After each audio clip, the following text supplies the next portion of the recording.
제가 예수님을 영접하고 사복음서를 읽으면서 예수님이 30년 동안 사생애를 준비하시고 마지막 이 3년 공생애를 사신 일에 대해서 많은 의문을 가졌습니다. 예수님이 하나님이시고 예수님이 하나님의 아들이시라고 하면 이 땅에 오셔서 30년 동안 준비하실 일이 무엇이 있겠는가라고 하는 의문을 가졌던 것이죠. 분명히 예수님은 하나님과 똑같은 능력을 가지셨고 그분이 하나님 자신이었는데 우리가 성경을 보면 3년이라는 짧은 기간 동안 사역을 하시기 위해서 무려 30년 동안이나 준비를 하셨다라고 하는 것을 성경을 통해서 확인할 수 있죠.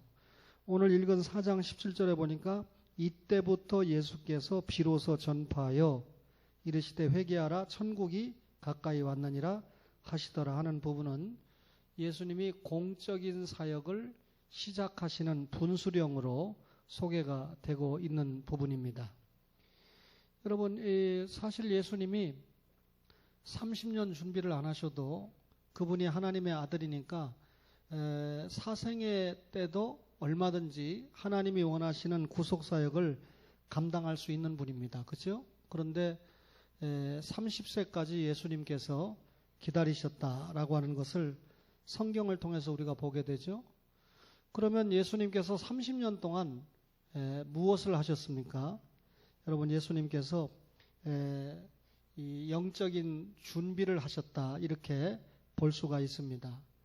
여러분이 예수님의 30년 준비 과정을 보면서 여러분과 저가 주님의 일을 감당할 때도 상당한 준비 기간이 필요하다라고 하는 것을 알 수가 있습니다. 여러분, 우리가 주님의 일을 감당하기 위해서 준비가 됐다고 해도 개인적으로 다 준비가 됐다고 해도 하나님께서 환경을 허락하지 않으면 감당할 수가 없습니다. 다시 말하면 우리가 준비를 했다고 해도 하나님께서 뜻과 시기를 정해주시기까지 기다릴 줄 알아야 된다는 거죠. 그래서 기도가 필요하고 지혜로 하나님의 뜻을 분별할 줄 아는 것이 필요하겠죠. 우리 교회도 청년 성도들이 들어 있는데 청년 때는 여러분 아주 피가 열정이 끓을 때 아니겠습니까? 뜨거운 감정을 가지면 때로 자질을 준비하는 데 있어서 부족할 때가 있습니다. 열정만 가지고 하다 보니까 실수를 할 때가 있다 그 말이죠. 근데 어떤 경우에는 자기가 준비가 다 됐다라고 하는 그런 욕심만 가지고 그 준비는 전혀 안 됐는데 욕심만 가지고 일을 하다 보니까 일을 망치는 경우를 우리가 종종 보게 됩니다. 예수님께서 30년 동안 준비하시고 3년 동안 공적인 사역을 감당하셨다라고 하는 것은 우리가 가지고 있는 열정보다 더 중요한 것이 성숙한 준비, 성숙한 인격적인 소유자가 되는 것이 무엇보다 중요하다라고 하는 것을 우리에게 가르쳐주고 있습니다. 주님이 나를 불렀습니다. 주님이 나를 당신 나라에 쓰기 위해서 집사로 혹은 권사로 목사로 불렀습니다 하는 그 열정도 중요하지만 그 열정을 가지고 얼마나 영적으로 성숙시켰는가 하는 것이 대단히 중요하다 그 말이죠. 여러분, 예수님의 30년 준비 과정을 보면서 누가 성숙한 신자인가, 누가 교회와 교계를 위해서 성숙하게 사용을 받을 수 있는가 하는 것을 분명하게 우리에게 보여줍니다. 얼마 전에 여러분에게 설명을 드린 것처럼 예수님께서 30년 동안은 가정에서 사역을 하셨습니다. 나사렛 목수의 아들로 동생들이 다 성장하기까지 자기 어머니를 위시한 가족들을 돌보는 일을 충실히 감당하셨습니다. 그리고 이제 때가 돼서 동생들이 가정을 책임질 수 있을 때 하나님의 공적인 사역을 시작하신 것을 보면 예수님께서 얼마나 이 가정사역을 중요시했고 또 사회사역을 중요시하셨는가 하는 것을 우리가 확인할 수가 있습니다. 여러분, 예수님께서 가정사역을 이렇게 잘 감당하셨다고 하는 것을 보면 우리가 주님의 몸된 교회 일을 감당할 때 가정 사역에 있어서 얼마나 무음한 사람이 교회에도 필요한가 하는 것을 우리가 확인을 하게 됩니다. 오해하시지 말고요. 하나님의 말씀과 특별히 상식에 비추어도 이해가 안 되는 범죄를 한 사람이 있습니다. 예를 들면 살인죄를 범한 사람이 교회에 와서 직분을 감당한다고 하면 말이 되겠습니까? 여러분 전과 10범, 15범이 목사가 돼가지고 회개했다고 그러면서 그러니까 신학 공부를 한다고 하니까 공부를 시켜서 대충 안수를 준다고 해서 전과 15범이 회개했다고 목사가 되면 되겠습니까? 불행하게도 여러분 교리적으로 천주교는 우리의 비판을 받아야 하는 게 마땅합니다. 그러니까 15세기에 16세기에 종교개혁을 통해서 천주교가 개혁이 되지 않았습니까? 개혁의 대상이 되지 않았습니까? 전 세계적인 그런 열풍이지 않았어요? 이를 봐도 천주교가 대단히 문제가 있는 종교인데 그럼에도 불구하고 오늘날 이 한국의 천주교는 사제를 세울 때 전과자를 세우지 않습니다. 그러니까 자기가 회개를 했다고 해도 뭐 이 세금을 못 냈거나 뭐 그런 얘기가 아니죠. 상식선에서 이해를 하지 못하는 전과를 범한 사람은 사제로 세우지 않습니다. 그러나 우리 한국의 목회자가 약 7만 명 이상이 되고 있다고 그러는데 이 목회자들 가운데는 전과 20범이 넘는 사람도 있어요. 그러니까 참 우리가 여러 가지로 예수님의 이 30년 사생애를 보면서 말씀을 새겨봐야 될 부분이 있다 이렇게 생각을 합니다. 혹 전과가 없어도 목사직을 감당하다가 혹은 장로직을 감당하다가 도무지 이 하나님의 말씀에 비추어서 또 이 상식에 비추어서 있어서는 안 될 일이 벌어졌을 때 여러분이 잘 아시는 것처럼 여러분 목사가 교회 돈을 몇백억을 횡령을 했다. 여러분 그래서 어쨌든 간에 재판을 받고 집행유예를 받았잖아요. 그 판사가 많이 봐준 거죠. 그런 정도가 되면 목사직에서 내려와야 되는 거 아닌가요? 또 이성적인 문제 때문에 한국 교회를 엄청 시끄럽게 할 정도가 되면 그 정도가 되면 스스로 목사직에서 내려와야 되는 거 아닌가요? 전과가 없다고 하더라도. 근데 오히려 한국 교회는 그런 사람들을 더 잘 보호를 합니다. 그렇죠? 끝까지 보호를 하죠. 교리적으로는 이단이 아니니까 이단이라고 우리가 지칭을 못해도 그래서 여러분 목사는 생활 이단이라고 하는 말을 붙이는데 뭐 따지고 보면 우리 다 생활 이단이죠. 하나님의 말씀대로 살지 못하니까. 그럼에도 불구하고 상식선에서 이해할 수 없는 그런 생활 이단들이 아직도 강단을 지키고 지도자 행세를 한다는 것은 불행한 일이죠. 그렇죠? 여러분 이 예수님의 지상 삶은 교회를 이끌어가는 지도자가 그 삶이 어때야 된다 하는 것을 우리에게 분명히 가르쳐주고 있습니다. 보통 우리가 먼저 그의 나라와 그의 의를 위하여라고 하는 말을 잘못 해석해서 저도 그런 적이 있습니다. 소명받은 열정만 뜨거워서 가정은 완전히 뒤로 제쳐놓고 교회 일만 우선시한다. 사실 어느 목사에게 잘못 배운 면이 있는 것이죠. 근데 그렇게 가르치는 목사는 보니까 교회보다 가정을 훨씬 더 중요시했는데 그 가르침이 옳다고 생각을 해서 온갖 가정을 희생해서라도 교회만 잘 나가게 하면 된다라고 하는 생각 때문에 가정을 잘 다스리지 못하고 가정을 평안하게 하지 못한 그런 과오가 종종 나타납니다. 예수님은 30년 동안 가정사역을 충실히 하고 3년 동안 본격적으로 공적인 사역을 감당하셨다는 면을 볼 때 여러분과 저가 가정사역이 얼마나 중요한가 하는 것을 말씀을 통해서 다시 한번 조명을 해봐야 되죠. 그래서 디모데서에서 교회의 일꾼을 세울 때 한 아내의 남편이다. 또 자기 집을 잘 돌아보는 사람이다. 라고 하는 것을 제시한 것은 가정사역에 충실한 사람이 교회 사역에도 충실할 수 있다라고 하는 것을 보여준다고 말할 수 있습니다. 어쨌든 여러분, 예수님이 공적인 사역 3년을 감당하기 위해서 무려 10배나 되는 사적인 준비의 시간을 가졌습니다.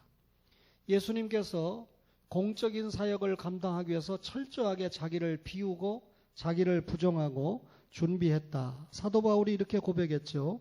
빌립보서 2장 6절에 보면 그는 근본 하나님의 본체시나 하나님과 동등됨을 취할 것으로 여기지 아니하시고 오히려 자기를 비워 종의 형체를 가져 사람들과 같이 되었다라고 말씀을 합니다. 그렇다면 여러분과 저가 이런 하나님의 말씀을 생각할 때, 자, 우리 열왕기상 8장 23절을 한번 보겠습니다. 열왕기상 8장 23절. 열왕기상 8장 23절을 보시면 이르되 이스라엘의 하나님 여호와여 위로 하늘과 아래로 땅에 주와 같은 신이 없나이다. 다 같이 읽겠습니다. 시작. 주께서는 온 마음으로 주의 앞에서 행하는 종들에게 언약을 지키시고 은혜를 베푸시나이다. 여기 보니까 주께서는 온 마음으로 주의 앞에서 뭐하는? 행하는 종들에게 언약을 지키시고 은혜를 베푸신다. 열정만 가지고 안 돼요. 소명감만 가지고 안 돼요. 준비된 자. 여러분, 온 마음으로 주의 앞에서 행한다는 말은 준비해서 예수님처럼 30년 준비해서 행하는 그런 종들에게 하나님이 언약을 지키시고 그리고 하나님께서 은혜를 베푸신다. 그 말이 되지 않겠습니까? 여러분, 중요한 것은 예수님이 30년 동안 철저하게 자기를 비워 훈련시키시고 공적인 일을 감당을 하셨다라고 하는 겁니다. 그렇다면 예수님이 3년 써먹기 위해서 30년을 준비했다는 말은 적당히 준비했다는 말이 아니죠. 대충 준비했다는 말이 아니죠. 그렇죠? 여러분, 만약에 우리가 대충 준비해서 주의 사명을 감당할 것 같으면 어떤 문제가 생기냐면요. 실패할 가능성이 큽니다. 왜냐하면 이 사명을 감당하면서 대충 준비한 사람은 자신이 해야 될 의무와 자신이 해야 될 책임을 감당하는 것보다는 자신의 권리와 특권을 주장하는 경우가 훨씬 더 많기 때문입니다. 준비가 돼야 철저하게 의무를 수행하고 책임을 다하거든요. 준비가 안 되니까 그 결과, 다시 말하면 권리와 특권만 주장을 하게 된다는 것이죠. 예수님께서 3년 동안 공적인 사역을 감당하시면서 공생애 시작하면서 마귀의 3가지 시험을 이기지 않습니까? 이 말은 예수님께서 33년 공적인 사역을 감당하시면서 모든 시험과 모든 유혹을 이기셨다는 것을 말합니다. 근데 예수님께서 이걸 이기실 수 있는 준비가 어디에서 됐느냐면 30년 동안 사적인 생애를 통해서 철저하게 준비하셨기 때문에 이기셨다. 그 말입니다. 여러분과 저가 예수 믿고 집사가 되고 장로가 되고 권사가 돼도 존경을 받으면 좋지만 만약에 존경을 받지 못한다고 하면 교회에서 존경이 기준이 있잖아요. 하나님의 말씀대로 살고 하나님의 말씀에 빛이 비치면 존경을 받지 않습니까? 만약에 반대라고 그러면 준비가 되지 않은 상황에서 직분을 받았기 때문에 그럴 수 있습니다. 말씀을 통해서 비유를 해드리겠습니다. 우리 구약의 세 번째 왕이 다윗의 아들인 솔로몬이잖아요. 지혜의 대왕. 솔로몬과 예수님을 한번 비유를 해보겠습니다. 이스라엘을 통해서 하나님 나라가 진행될 때 다윗과 솔로몬 때가 황금 시기를 이루지 않습니까? 솔로몬이 엄청나게 축복을 누릴 수 있었던 것은 자기 아버지의 준비와 자기 아버지의 믿음과 무관하지 않다는 걸 우리가 잘 압니다. 자, 예수님은 우리에게 진정한 평안을 주러 오신 분인데 솔로몬은 한마디로 말하면 평강의 사람이었습니다. 그래서 우리가 샬롬, 솔로몬, 평강을 기원할 때 사용하잖아요. 역대상 22장 9절을 보겠습니다. 역대상 22장 9절을 보시면 뭐라고 기록을 했습니까? 보라, 한 아들이 내게서 나리니 그는 온순한 사람이라. 내가 그로 주변 모든 대적에게서 평온을 얻게 하리라. 그의 이름은 솔로몬이라 하리니 이는 내가 그의 생전에 평안과 안일함을 이스라엘에게 줄 것임이니라. 솔로몬은 평안의 사람, 평강의 사람입니다. 그리고 솔로몬의 별명은 여디디야, 하나님의 사랑을 받은 자라고 하는 뜻이죠. 이왕 사무엘하 12장 24절을 보세요. 사무엘하 12장 24절 25절을 보시면 솔로몬에 관한 이야기가 나오죠. 12장 24절 25절을 보겠습니다. 다윗이 그의 아내 밧세바를 위로하고 그에게 들어가 그와 동침하였더니 그가 아들을 낳음에 그의 이름을 솔로몬이라 하니라.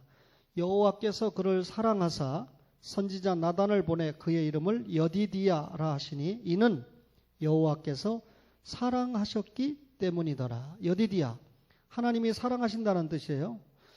이 솔로몬이 이렇게 출생할 때부터 특별한 하나님의 은혜를 받고 온 사람입니다.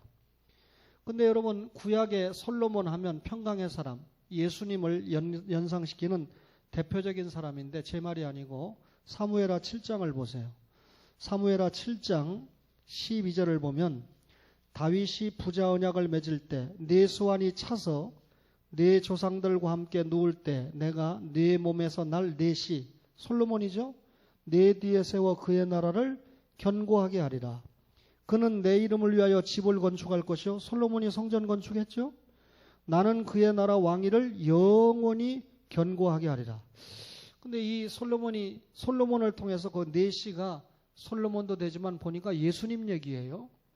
그 다음에 집을 건축한다는 게 가만히 보니까 단순한 집이 아니고 다윗 왕국을 건설한다는 뜻이에요. 다시 말하면 다윗의 후손으로 오시는 예수님을 얘기하고 있어요. 어떻게 하려고요? 14절에 보니까 나는 그에게 아버지가 되고 그는 내게 아들이 된다 하면서 15절에 보니까 내 은총을 사울에게서 빼앗은 것처럼 그에게는 뺏지 않는다고 하면서 시작. 내 집과 내 나라가 내 앞에서 영원히 보존되고 내 왕위가 영원히 권고하리라 하셨다 하라. 결국 다윗의 아들 솔로몬을 얘기하는 것 같지만 다윗의 후손으로 오는 누구를 얘기하고 있습니까? 예수님을 이야기하고 있다는 걸 우리가 알게 됩니다.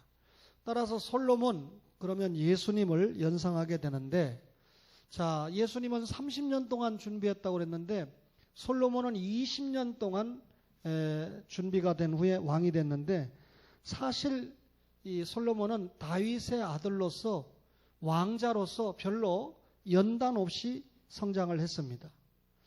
40년 동안 솔로몬이 왕 노릇을 했는데 여러분이 잘 아시는 것처럼 솔로몬이 엄청난 부귀를 누렸죠. 역대하 9장 22절을 보세요.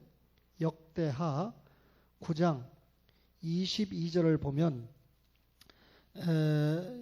이렇게 기록이 되어 있습니다. 역대하 9장 22절에 솔로몬 왕의 재산과 지혜가 천하의 모든 왕들보다 큰지라.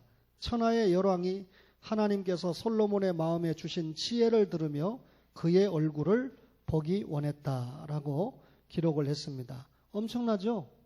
솔로몬의 지혜와 지식이 세상에 소문이 나노니까 천하의 많은 왕들이 찾아와서 조공을 드리고 아주 입에 침이 마르도록 칭찬을 한 사람이 솔로몬입니다. 죽는 순간까지 온갖 지위와 명예와 권세를 누렸던 사람이 솔로몬입니다. 그런데 여러분, 이렇게 연단 없이 왕노릇을 했던 솔로몬이 말년에 어떻게 됐습니까? 그만 1000명의 여인들을, 이 아름다운 이방의 여인들에게 미혹이 돼서 우상을 섬기면서 비참한 솔로몬의 모습을 보여줍니다. 읽어야 돼요. 열왕기상 11장 4절입니다. 열왕기상 11장 4절부터 8절까지 말씀을 한번 곱씹어 보겠습니다. 솔로몬의 나이가 많을 때니까 이제 왕 후반기입니다. 그의 여인들이 그의 마음을 돌려 다른 신들을 따르게 하였으므로 왕의 마음이 그의 아버지 다윗의 마음과 같지 아니하여 그의 하나님 여호와 앞에 온전하지 못하였으니 이는 시돈 사람의 여신 아스다롯을 따르고 암몬 사람의 가져간 밀곰을 따름이라. 솔로몬이 여호와의 눈앞에서 악을 행하여 그의 아버지 다윗이 여호와를 온전히 따름같이 따르지 아니하고 모압에 가져간 그모스를 위하여 예루살렘 앞산에 산당을 지었고 또 암몬 자손의 가증한 몰록을 위하여 그와 같이 하였으며 그가 또 그의 이방 여인들을 위하여 다 그와 같이 한지라. 그들이 자기의 신들에게 분향하며 제사하였더라. 솔로몬의 말년이 철저하게 하나님이 가장 싫어하시는 우상 숭배를 하고 망가지는 것을 보지 않습니까? 하나님은 이런 솔로몬을 징계했습니다.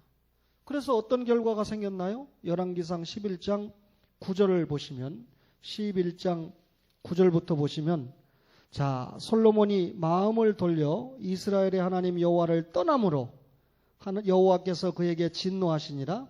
여호와께서 일찍이 2번이나 그에게 나타나시고 이 일에 대하여 명령하사 다른 신을 따르지 말라 하셨으나 그가 여호와의 명령을 지키지 않았으므로 여호와께서 솔로몬에게 말씀하시되 네게 이러한 일이 있었고 또 내가 내 언약과 내가 네게 명령한 법도를 지키지 아니하였으니 내가 반드시 이 나라를 내게서 빼앗아 네 신하에게 주리라. 여로보암에게 주는 거죠.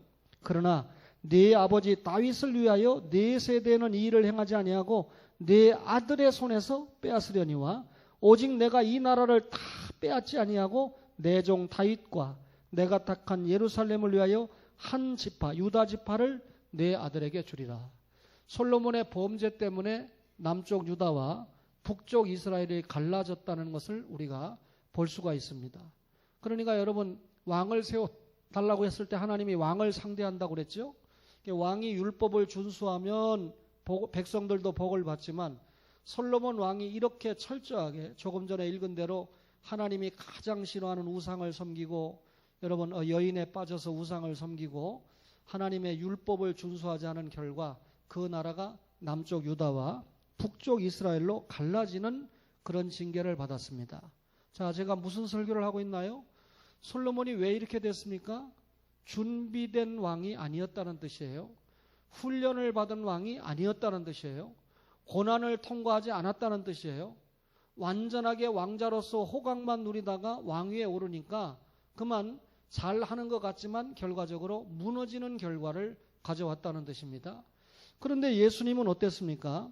우선 하나님의 독생자 그리스도죠. 요한복음 1장 18절에 보면 말씀이 육신이 되어 우리 가운데 거하셨다 그랬습니다.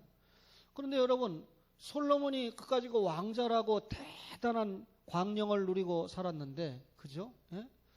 이 32살짜리 김정은에게 40살 50살이나 많은 분이 무릎 꿇고 얘기하고 하는 거 보면 참 우리가 남한만 평안하다고 평안한 게 아니잖아요. 그 동족 맞죠? 같은 나라 맞죠? 참 세계적으로 부끄러워요. 그죠? 김씨들은 많이 회개해야 될 것 같아요.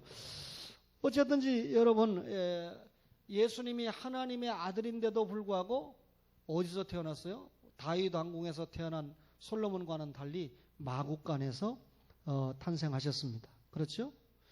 그리고 여러분 예수님이 탄생하셨을 때 이 유대 나라를 지배한 나라가 어디입니까? 로마라고 하는 나라 아닙니까? 근데 여러분 로마의 지배를 받으면서 백성들과 함께 신음하면서 고통하면서 피난도 가면서 목수일을 하면서 기가 막힌 고난과 고통을 당하면서 살았던 분이 예수님입니다. 예수님께서 하나님의 아들입니다. 그 가난과 고통을 피하려고 하면 얼마든지 신적인 능력을 가지고 예수님이 가난이나 어려움을 얼마든지 물리칠 수 있었습니다. 그런데 성경 어디를 보아도 예수님께서 이런 가난과 고난을 물리치기 위해서 하나님께 받은 신적인 능력을 사용했다는 말씀이 없습니다. 공생의 기간 동안 내내 예수님은 죽음의 위협 가운데 누이게 됩니다.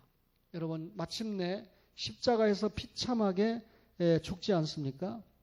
여러분 이 예수님께서 이렇게 십자가에 죽으시고 부활하심으로 말미암아 결국 하나님께서 원하신 우리의 구원을 성취하셨습니다. 그리고 구약의 눈에 보이는 이스라엘이 아닌 신령한 이스라엘, 신령한 교회를 세웠지요. 여러분, 이런 말씀을 받을 때 여러분, 솔로몬의 영광이 큽니까? 예수님의 영광이 큽니까? 여러분, 영적으로 물어보나 마나죠. 육신적으로 솔로몬은 굉장한 영광을 누렸지만 막판에 하나님의 징계를 받고 그 나라가 하나님의 나라로 대변되는 이스라엘 나라가 쪼개지는 그런 징계를 받았습니다. 그러나 예수님은 이 땅에 와서 엄청나게 고난을 받으셨지만 결국 십자가에 죽으시고 그 고난의 극치죠. 또 고난의 최종 단계가 땅속에 장사 지낸 거 아닙니까? 그러나 사흘 만에 부활하심으로 말미암아 엄청난 영광의 기록을 남기지 않았습니까? 솔로몬과 예수님 사이의 차이가 너무나 커요. 솔로몬은 온갖 영광과 권세와 지혜를 자랑하는 것이었지만 결국 그 인생의 마지막은 수치로 귀결되고 말았습니다. 그러나 예수님은 철저하게 하늘 보좌를 버리고 낮고 천한 이 땅에 오셔서 비우고 낮추는 그런 기가 막힌 비참한 삶으로 시작을 해서 십자가에 죽으시는 비참함으로 생을 마감을 했지만 부활하심으로 말미암아 영광에 도달하게 됩니다. 그렇죠? 여러분, 예수님은 거룩한 하나님의 아들이십니다. 그렇기 때문에 이 땅에서 고난당하지 않아도 하나님의 아들인데요. 온갖 영광과 온갖 부여와 온갖 특권을 다 누릴 수 있는 그런 분이었음에도 불구하고 33년간 결과적으로 예수님은 고난의 걸음을 걸었다라고 하는 것을 우리가 볼 수가 있습니다. 반면 솔로몬은 부패한 인간이 보여줄 수 있는 60년 동안 온갖 부귀와 영화를 다 누렸습니다. 그러나 여러분, 이 땅에서 우리가 누린 부귀와 영화만큼 상급이 작아진다는 것을 알 수가 있습니다.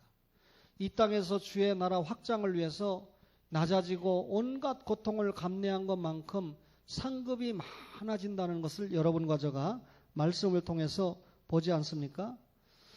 솔로몬이라는 사람은 40년 동안 왕노릇하면서 여러분 엄청난 부귀와 영화를 누렸지만 결과적으로 타락으로 마감을 하고 말았습니다.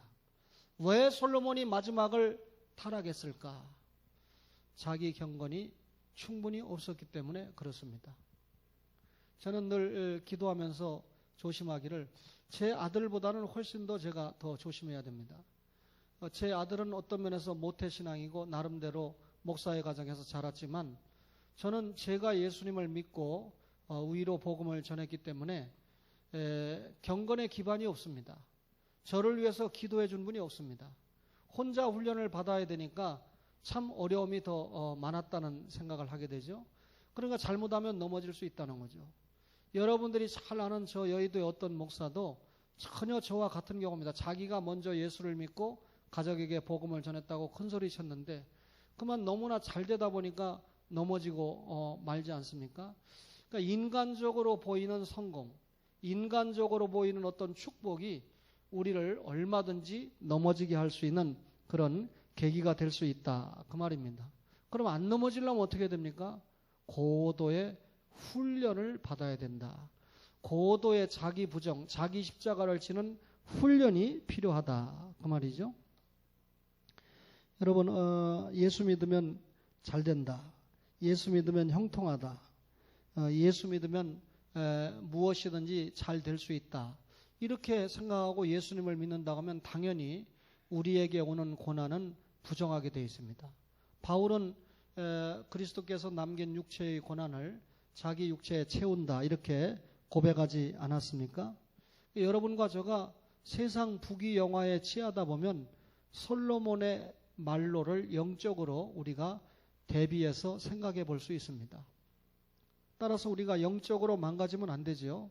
끝까지 믿음을 지켜야 되죠.